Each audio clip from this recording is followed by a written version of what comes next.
اللہ جو ہم اقرار کرتے ہیں، جس کا ہم ورد کرتے ہیں، یہ جن باتوں پر مشتمل ہے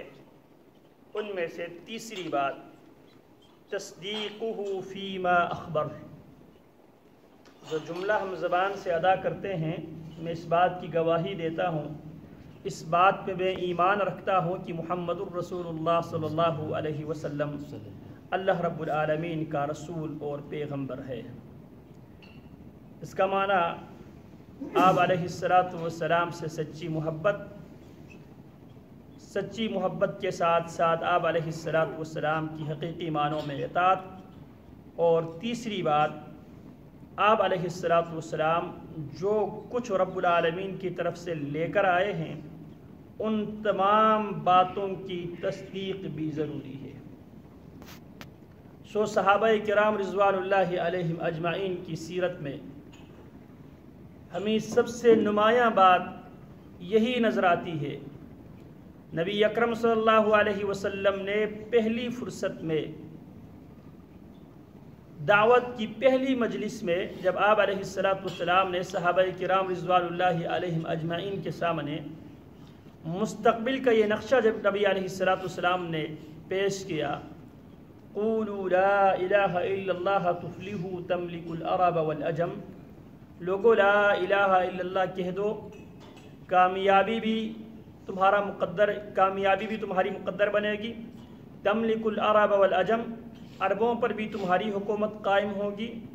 اور عجم پر بھی تمہاری حکومت قائم ہوگی۔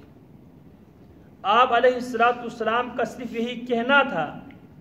صحابہ کرام رضوان اللہ علیہم اجمعین پیارے پیغمبر علیہ السلام کی زبان اطہر سے نکلی ہوئی بات پہ آنکھیں بند کر کے یقین کرنے والے تھے۔ ہم دیکھتے ہیں مکہ مکرمہ کے ایام میں پیارے پیغمبر علیہ السلام کی باتوں پہ وہ 100% یقین رکھتے تھے، اور یہی یقین ہی تھا جس کے بنیاد پہ صحابہ کرام رضوان اللہ علیہم اجمعین مختلف اذیت کی بٹی سے وہ اپنے آپ کو گزار رہے تھے۔ کوئی کوئلوں سے گزر رہے تھے، کوئی تپتی ہوئی ریت پہ جن کو لٹایا جا رہا تھا، کوئی اپنے آپ کو 2 حصوں میں ٹکڑا کروا رہے تھے، اور ہر قسم کی ظلم و ستم اس بات پہ وہ برداشت کر رہے تھے، کیونکہ وہ سمجھتے تھے کہ پیارے پیغمبر علیہ السلام نے زبان اطہر سے جو باتیں کی ہے وہ سچ ہے، وہ حق ہے، وہ ہو کر رہے گا۔ لہٰذا انہوں نے تصدیق کیا۔ پیارے پیغمبر نے فرمایا کامیاب بھی ہوگے، عربوں پر بھی تمہاری حکومت قائم ہوگی اور عجم پر بھی تمہاری حکومت قائم ہوگی۔ ابھی چند افراد ہے اور مشرکین مکہ کے لوگ ان کو سزا دیتے وقت یہ تانے دیتے ہیں، آؤ فارس اور روم کے سرداروں، یہ تانے دیتے ان کو سزا دیا کرتے تھے، لیکن صحابہ کرام رضوان اللہ علیہم اجمعین پیارے پیغمبر علیہ السلام سے سچی محبت بھی کیا کرتے تھے، آپ علیہ السلام کی صحیح معنوں میں اطاعت بھی کیا کرتے تھے، اور آپ علیہ السلام کی زبان سے نکلی ہوئی باتوں پہ آنکھیں بند کر کے وہ تصدیق کیا کرتے تھے۔ جناب خبیب رضی اللہ تعالی عنہ یہ ان افراد میں شامل تھے، پیارے پیغمبر علیہ السلام کے ان شاگردوں میں سے ایک شاگرد ہے جو قرآن مجید کے اس زمانے تک جو حصہ نازل ہوا تھا اس پہ عبور اور علم رکھتے تھے۔ جب کچھ قبائل آئے، کہنے لگے ہماری پوری قوم مسلمان ہو گئی ہے، اسلام سکھانے کے لیے ہمیں اساتذہ کی ضرورت ہے، پیارے پیغمبر علیہ السلام نے چن کے 70 قراء کو ان کے ساتھ روانہ کیا۔ جب یہ لوگ بیر معونہ نامی جگہ پہ پہنچتے ہیں، ان کے ساتھ غداری ہوتے ہیں اور شہید ہوتے ہیں۔ ان میں سے 2 بندے بچتے ہیں، ایک جناب خبیب بن عدی رضی اللہ تعالی عنہ، ان کو زندہ گرفتار کر کے وہ مشرکین مکہ کے ہاتھوں فروخت کرتے ہیں، کیونکہ جناب خبیب رضی اللہ تعالی عنہ کے ہاتھوں غالباً غزوہ بدر میں کچھ مشرکین مکہ کے سردار ان کے ہاتھوں قتل ہوئے تھے۔ ان کے ورثاء نے جناب خبیب رضی اللہ تعالی عنہ کو خریدنے کے بعد جناب خبیب رضی اللہ تعالی عنہ کو سر عام پھانسی دینے کا انہوں نے بندوبست کیا، اور وہ پھانسی کا جو منظر ہے وہ منظر بعد میں بھی ہمس کے گورنر سعید بن عامر رضی اللہ تعالی عنہ جو اس وقت تک مسلمان نہیں ہوئے تھے، لیکن وہ منظر جب ان کے نگاہوں کے سامنے آتے تھے وہ ہمیشہ بے ہوش ہوا کرتے تھے۔ ہمس والوں نے جناب عمر رضی اللہ تعالی عنہ کے سامنے شکایت کی کہ جس کو آپ نے ہمارے اوپر گورنر امیر مقرر کیا ہے، اس سے ہمیں 3 قسم کی شکایتیں ہیں۔ پہلی شکایت یہ ہے کہ یہ لیٹ گھر سے نکلتے ہیں، دوسری شکایت یہ ہے رات کی ٹائم پہ وہ ہماری آواز پہ لبیک نہیں کہتے، اور تیسری شکایت یہ ہے بڑی مجلس میں بس اوقات یہ ہمارے ساتھ ہوتے ہیں تو اس پہ غشی طاری ہوتی ہے۔ جناب عمر رضی اللہ تعالی عنہ نے اپنے گورنر سے جب استفسار کیا، وجہ پوچھا کیا وجہ ہے، تو ان میں سے جو ہمارے موضوع سے متعلق ہے کہتے ہیں کہ امیر المؤمنین مجھ پہ اس لیے غشی طاری ہوتی ہے، میں اس مجلس میں موجود تھا جب جناب خبیب رضی اللہ تعالی عنہ کو پھانسی دیا جا رہا تھا، جب یہ منظر میری نگاہوں کے سامنے آتا ہے اور میں سوچتا ہوں اللہ رب العالمین اگر مجھ سے پوچھے تو میں کیا جواب دے پاؤں گا کہ تیرے نگاہوں کے سامنے خبیب کی ایک ایک انگ، ایک ایک اعضاء، ایک ایک آرگن کاٹ کاٹ کے اس کو شہید کیا جا رہا تھا، لیکن تو اس کی طرف سے کچھ کر نہیں سکا تھا۔ جب یہ منظر میری نگاہوں کے سامنے آتا ہے تو مجھ پر غشی خود بخود طاری ہوتی ہے۔ تو جناب خبیب رضی اللہ تعالی عنہ سے ابو سفیان پوچھنے لگا، خبیب صرف اتنی بات کہہ دو کہ کاش آج تختہ دار پہ محمد ہوتے اور میں اپنے گھر سے آرام اور چین اور سکون اور راحت والی زندگی میں ہوتا۔ جناب خبیب کیا فرماتی ہے؟ محبت تھی۔ فرمانے لگا اللہ کی قسم یہ بات بھی مجھے گوارا نہیں ہے کہ پیارے پیغمبر علیہ السلام کے پیر میں مدینہ کی گلیوں میں کانٹا چبھے، یہ بھی مجھے گوارا نہیں ہے۔ تو یہ چاہتا ہے کہ میں یہ خواہش کروں کہ تختہ دار پہ کاش محمد الرسول اللہ ہوتے۔ یہ ایک جان ہے، اور اگر 1000 جان بھی ہوتی میں ایک ایک کر کے محمد الرسول اللہ صلی اللہ علیہ وسلم پہ قربان کر دیتا۔ اور پھر اجازت لی، مجھے 2 رکعت نماز پڑھنے کی اجازت دیجیے تاکہ میں اپنی اللہ سے ملاقات سے پہلے 2 رکعت اللہ کی بارگاہ میں بطور گفٹ ہدیہ میں پیش کروں۔ اور وہاں پہ 2 ہلکی نمازیں پڑھنے کے بعد کہنے لگا اگر مجھے ڈر اور خوف نہ ہوتا کہ تم لوگ یہ ملامت کرنے کا مجھے ڈر اور خوف نہ ہوتا، محمد الرسول اللہ صلی اللہ علیہ وسلم کی صحابی موت کی ڈر سے لمبی نماز پڑھی ہے، میں بہت لمبی 2 رکعتیں پڑھتا۔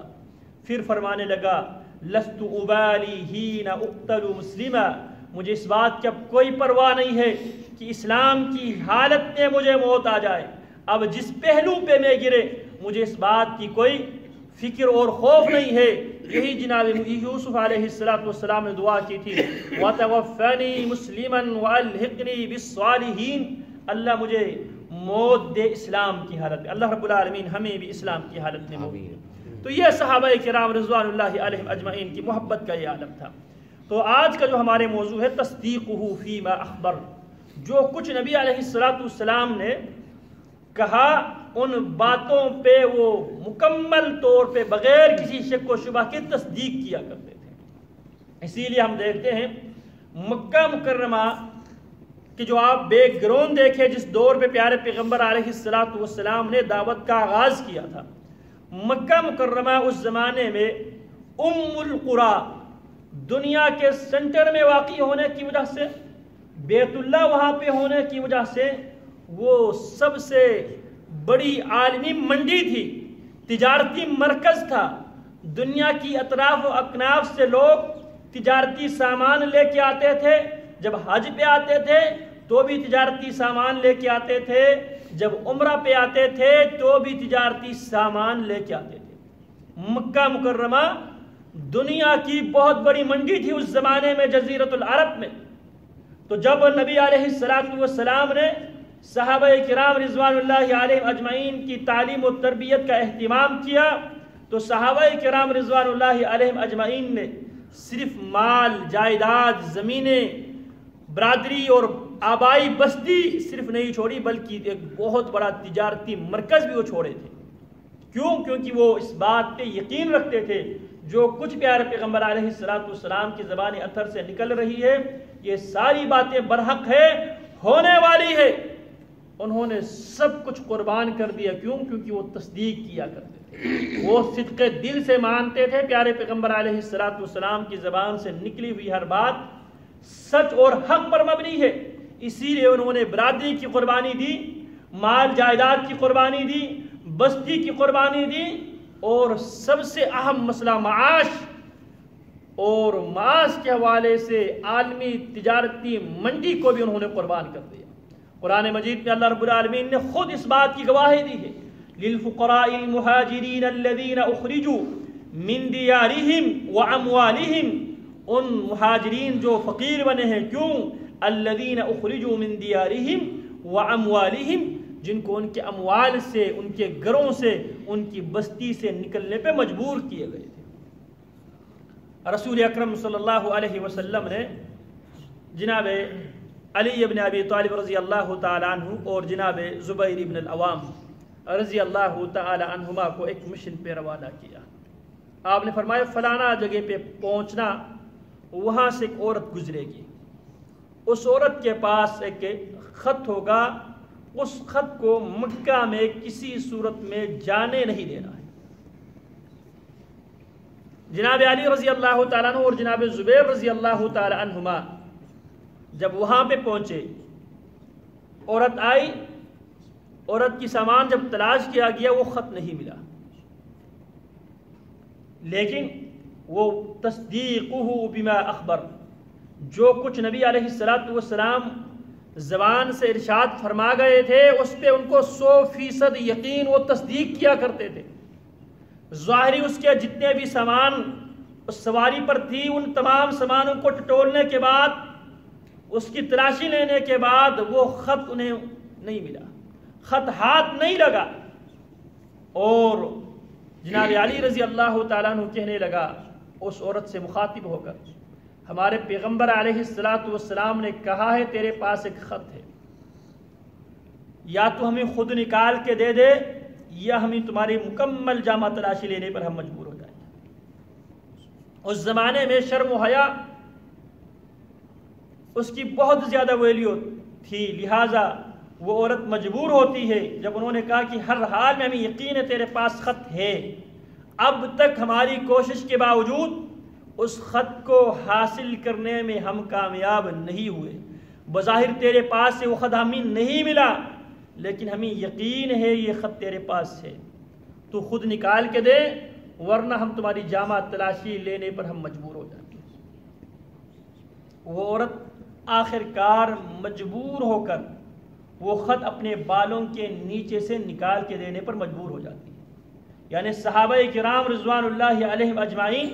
جہاں رسول اللہ صلی اللہ علیہ وسلم سے محبت کیا کرتے تھے، جہاں پیارے پیغمبر علیہ السلام کی اطاعت کیا کرتے تھے، وہیں وہ نبی علیہ السلام کی ہر باتوں پہ تصدیق بھی کیا کرتے تھے۔ اور جو جملہ ہم ادا کرتے ہیں اشہد ان محمد الرسول اللہ، میں اس بات کی گواہی دیتا ہوں کہ محمد الرسول اللہ صلی اللہ علیہ وسلم اللہ رب العالمین کا رسول اور پیغمبر ہے، اس میں سے ایک بات یہ بھی ہے کہ نبی علیہ السلام کی ان تمام باتوں کی تصدیق کرنا۔ جناب ابو بکر رضی اللہ تعالی عنہ کے پاس مشرکین مکہ کے لوگ آئے، انہوں نے سوچا کہ آج ہم ابو بکر جیسے انسان پہ ہم قابو کر سکیں گے۔ نبی علیہ السلام اسراء اور معراج سے ہو کے آئے تھے، تو جب مشرکین مکہ کے سامنے پیارے پیغمبر علیہ السلام نے یہ بات کی، کل رات کی کچھ لمحوں میں مسجد حرام سے بیت المقدس سے آسمانوں سے ہو کر میں آیا ہوں، تو انہوں نے سوچا آج موقع ہے ابو بکر کو قائل کرنے کا۔ جناب ابو بکر رضی اللہ تعالیٰ عنہ کے پاس آتے ہیں اور ابو بکر رضی اللہ تعالیٰ عنہ سے سوال کرتے ہیں کہ ابو بکر، اگر کوئی انسان یہ کہے کہ رات کی کچھ گھڑیوں میں یہاں سے بیت المقدس سے آسمانوں سے ہوتے ہوئے میں واپس آیا ہوں، کیا یہ ممکن ہے؟ جناب ابو بکر رضی اللہ عنہ کہنے لگا یہ بات ممکن بظاہر نہیں ہے۔ جب انہوں نے دیکھا جناب ابو بکر رضی اللہ تعالیٰ عنہ اس کو ممکن نہیں مان رہے ہیں تو کہنے لگا تیرے ساتھی محمد اس بات کے دعوے دار ہے کہ وہ رات کی کچھ گھڑیوں میں یہاں سے مسجد اقصیٰ سے آسمانوں سے ہوتے ہوئے واپس آیا ہے۔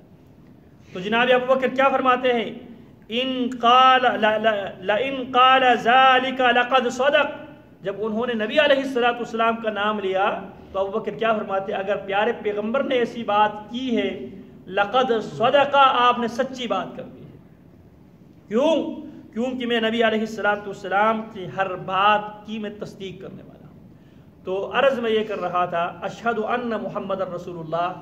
پہلی بات آپ علیہ السلام سے محبت، دوسری بات آپ علیہ السلام کی کامل اطاعت، اور تیسری بات